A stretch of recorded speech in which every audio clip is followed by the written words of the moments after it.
Yun guys, ayun, ang problema niya yan. Sira na siya, hindi siya nag-swing.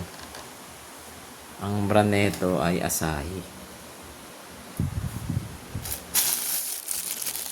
Ang ayos kasi nito, hindi mo siya maiikot.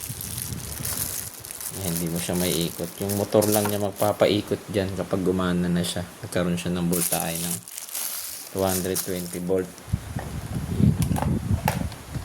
Kaya gumagalaw-galaw.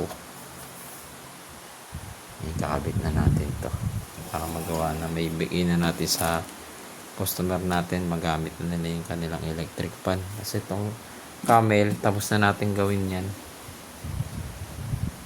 Gumagana na yan. Walang power siya pero okay na, meron ng power yan.